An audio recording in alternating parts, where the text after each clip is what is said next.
రైతుల పాస్బుక్లపై ఫోటో వేసుకోవడానికి జగన్ ఏమైనా గొప్పోడా అని ప్రశ్నించారు సీఎం చంద్రబాబు.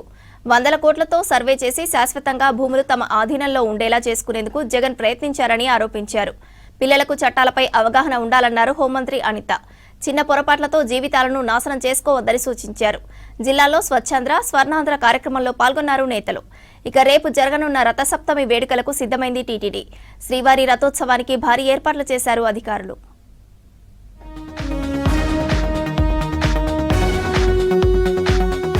ఐదేళ్లు రాష్ట్రాన్ని భూ సమస్యలు భూతంలా పట్టి పీడించాయన్నారు ఏపీ సీఎం చంద్రబాబు.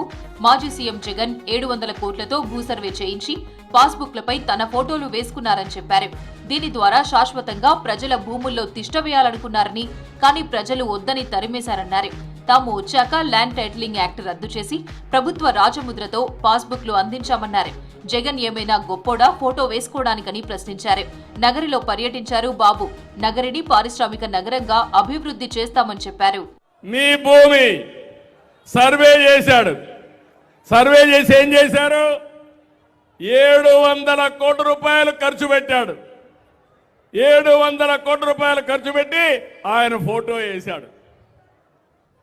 దానికి డబ్బులు పెట్టాడు. భూమి మీది, పొలం మీది, ఆయన ఫోటో చూసుకోవాలి. శాశ్వతంగా మీ పొలంలో ఉండాలనుకున్నాడు, కానీ శాశ్వతంగా నువ్వు మాకొద్దని ఏం చేశారు? వదిలించుకున్నారు. పిల్లలకు చట్టాలపై అవగాహన ఉండాలన్నారు హోంమంత్రి అనిత. చిన్న పొరపాట్ల వల్ల విద్యార్థులు జీవితాలను నాశనం చేసుకోవద్దని సూచించారు. అనకాపల్లి జిల్లా కాసింకోట మండలం తేగాడ మోడల్ హైస్కూల్లో స్వర్ణాంధ్ర, స్వచ్ఛాంధ్ర కార్యక్రమంలో పాల్గొన్నారు హోంమంత్రి. విద్యా వ్యవస్థలో మంత్రి నారా లోకేష్ విప్లవాత్మక మార్పులు తీసుకొచ్చారని చెప్పారు. ఆ తర్వాత విశాఖ ఉత్సవ్లో భాగంగా జరుగుతున్న అనకాపల్లి ఉత్సవ్ ఏర్పాట్లపై సమీక్ష నిర్వహించారు అనిత. స్థానిక కళాకారులకు ప్రాధాన్యత ఇచ్చేలా చర్యలు తీసుకోవాలని సూచించారు. నగరిలో చంద్రబాబు డబ్బా కొట్టుకోవడం తప్ప ఒక్క రూపాయి నియోజకవర్గానికి ఇవ్వలేదన్నారు మాజీ మంత్రి రోజా.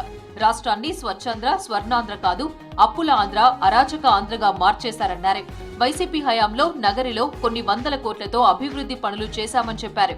చంద్రబాబు నగరికి ఇచ్చిన హామీలను విస్మరించారని, చెరుకు రైతులను, మామిడి రైతులను చంద్రబాబు సర్వనాశనం చేశారని ఆరోపించారు రోజా.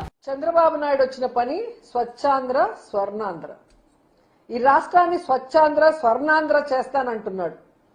స్వచ్ఛాంధ్ర, స్వర్ణాంధ్ర కాదు, అప్పుల ఆంధ్ర, అరాచకపు ఆంధ్ర, అవినీతి ఆంధ్ర, అలాగే అబద్ధాల ఆంధ్రగా మార్చేశాడు. కానీ ఎక్కడా కూడా స్వచ్ఛాంధ్ర గాని స్వర్ణాంధ్ర చేసే దిశగా ఆయన ఈ రోజు వరకు కూడా పని చేయలేదు. ఏపీ మద్యం స్కామ్ లో వైసీపీ ఎంపీ మిథున్ రెడ్డిని విచారణ జరిపింది ఈడీ. 7 గంటల పాటు లిక్కర్ స్కామ్ పై కూపీలాగింది. లిక్కర్ పాలసీ రూపకల్పనలో మిథున్ రెడ్డి పాత్ర, ఆయన భాగస్వామిగా ఉన్న ఇతర వ్యాపార సంస్థల లావాదేవీల వివరాలు అడిగినట్లు తెలిసిందే. విజయసాయిరెడ్డి చెప్పిన విషయాలను కూడా ఈడీ ప్రస్తావించినట్లు సమాచారం.